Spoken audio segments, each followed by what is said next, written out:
New York Times. Thank you, sir. It's Tom Schenker from the New York Times. A question on Afghanistan.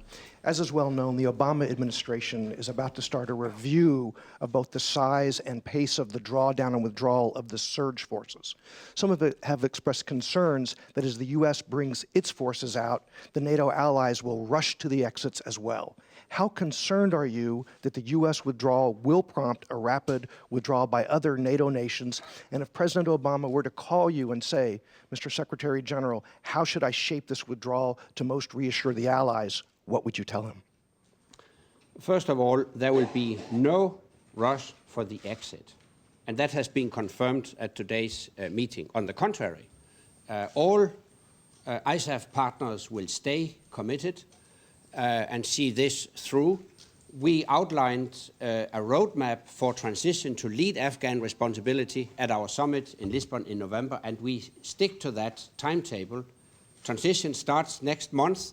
Hopefully, it will be completed by the end of 2014. Actually, I have discussed this issue with the President already when I visited the White House some weeks ago. And I know that the American administration will take decisions based on the security situation on the ground. This will not be calendar-driven, but conditions-based. I think it would be right to put it the following way. By the end of 2009, we decided to increase the number of international troops in Afghanistan, as you will recall, by 40,000, additional 30,000 American troops, and additional 10,000 troops from other allies and partners. As we now start transition to lead Afghan responsibility, it's quite natural to review whether we could reduce a bit that surge. And that's what we're speaking about. I'm not going to interfere with the American decision. It is a national American decision. But I feel confident, and I know that the American decisions will be based on the actual security situation on the ground, and no decision will be taken that will have a negative impact on the security. James? Yes, Brooks Signer, Jane's Defense. I have a question about cyber defense, the new cyber defense policy. This, among other things, this calls for integrating the cyber defense of NATO into its rolling 2-year defense planning process in order to coordinate capability development across the allies. This is a very slow process normally, this 2-year defense review process. I'm wondering, can you live with that traditionally slow pace regarding cyber defense? And if not, what is the alliance going to do to speed that up, given that threats are much faster than that? Thank you. First of all, I should stress that there will be taken immediate steps, immediate action. One important element is that the new policy will bring all agencies and commands, all NATO agencies and commands, under common NATO protection by 2012.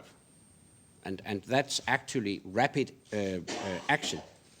By then, our NATO computer incident response capability will have reached full operational capacity, giving us increased situational awareness and allowing us to be better prepared in advance to monitor and respond to cyber threats in all NATO networks, regardless of their geographic location.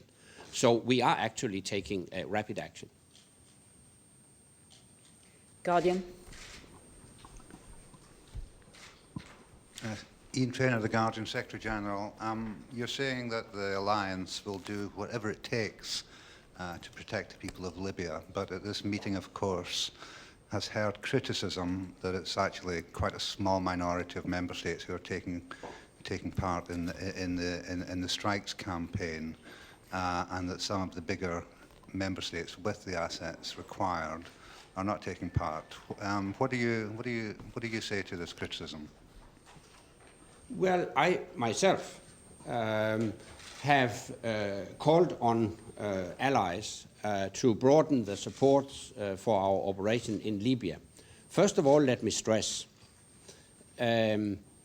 we have decided to extend the operation beyond the current 90 days mandate, and allies and partners are also committed to provide the necessary assets to continue our operation at a high operational tempo beyond the current 90 days mandate. However, speaking about long-term sustainability, it is also essential, in the spirit of solidarity within our alliance, to broaden the support as much as possible. So I have encouraged allies to look closer into the possibilities to broaden the support, make more flexible use of assets already provided for our operation. Well, at the end of the day, it is a national decision, but the good news is that last time we called for increased and more flexible contributions. Nations stepped up to the plate. German television. Secretary General Kaniklas from German television ZDF. I would like to make a follow-up to the colleague who is from the New York Times. Afghanistan, you said there were additional troops, 40,000, 10,000 NATO, 30,000 US. Do you think this figure could be reduced at the end of this year? Is that possible? Do you think it's logical that it could happen so immediately at the end of the year, 40,000 back to their places where they came from? No, I'm not going to guess about neither timelines nor exact figures, because this will be a condition-based process, as I have stressed. So very much will depend on development of the security situation in Afghanistan. But the whole purpose of the transition process is that we hand over lead responsibility to the Afghans. And consequently, it is also possible to free up some of our forces and to reinvest efforts in other areas, geographically or other functions like training and education of Afghan security forces. Or it might even be possible to withdraw some of the forces from the surge we initiated by the end of 2009. Everything dependent on the situation on the ground. So my answer is I'm not going to guess about neither timelines nor figures, but you will see a gradual change during the transition period.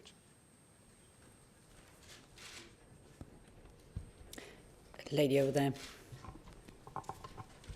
Hi, Susan Ormiston from Canadian Broadcasting. As you know, Canada is looking for a commitment from Parliament to go along and increase the mission to end of 2011, September. I think Canadians would like to know, is the mission going to change, or what will your strategy be in the next 3 months to try to unseat Colonel Gaddafi?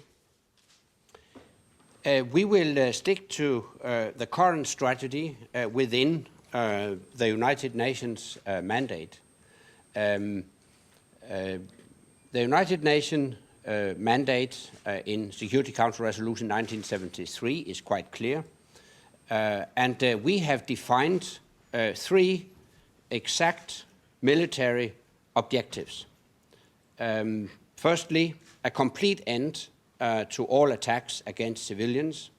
Secondly, a withdrawal of Gaddafi military forces and paramilitary forces to their bases and barracks.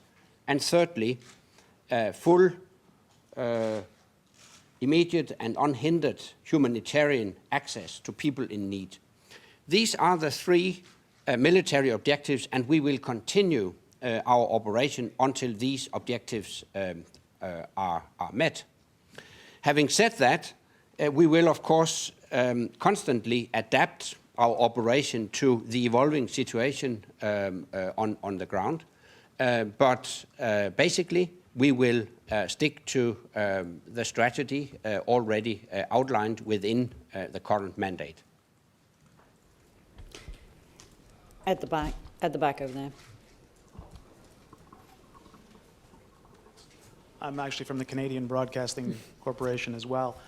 I just wanted to ask you, Canada has voted now, or is going to be voting next week, to extend the mission. I know you don't want to talk about timelines, I guess, but do you think that NATO is going to have to, in September, do you think that the mission could be accomplished by then? Also, if I could just ask you a follow-up, is that, would you like to see countries like Canada that are already contributing to this mission come up with even more resources? Actually, I think Canada already provides a very substantial contribution to our mission. And Canada has been very active right from the outset, and I appreciate very much this strong Canadian commitment to our operation in Libya. I'm not going to guess about the time frame. What I can tell you is that we are making substantial progress. Since NATO took responsibility for this operation, we have carried out more than 10,000 sorties. We have damaged or destroyed more than 1,800 critical military targets, and by that we have considerably degraded Gaddafi's war machine and prevented major attacks against civilians. We are now seeing the opposition advance, the opposition forces advance in Libya. Politically, we see the Gaddafi regime being more and more isolated every day, and we see defections from Gaddafi's inner circle. So the combination of a strong military pressure and strong political pressure will eventually lead to the collapse of the regime. It might happen tomorrow, it may take some weeks. I'm not going to guess about timelines, but obviously we want to see a solution sooner rather than later. Having said that, let me just stress that there is obviously no military solution solely to the conflict in Libya. We will need a political process, but it's my firm belief that a strong military pressure will facilitate this political process. At the front, please. Yes, I'm Bob Burns from Associated Press, Secretary General. Question, in your opening statement you mentioned that the ministers had agreed to a missile defense action plan and that initial operating capability would be next spring.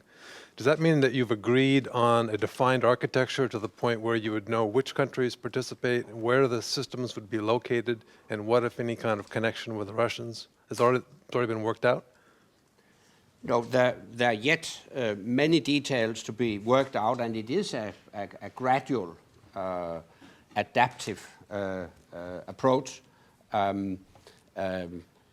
But it's next summit in May 2012 will be an important milestone, and this is, as I said, the clear goal that we can declare an initial operational capability at the summit next spring. But you haven't agreed on where it would be, who would participate, any of those details? No, there are many details yet to be worked out, including location of a number of missile defense facilities. We have time for two more questions, both on the right-hand side for once. El País. Good afternoon, Secretary General. You have said that the last time you asked for more flexibility and the broadening of the support for the mission in Libya, you got people step up to the plate. What has been this time around the answer?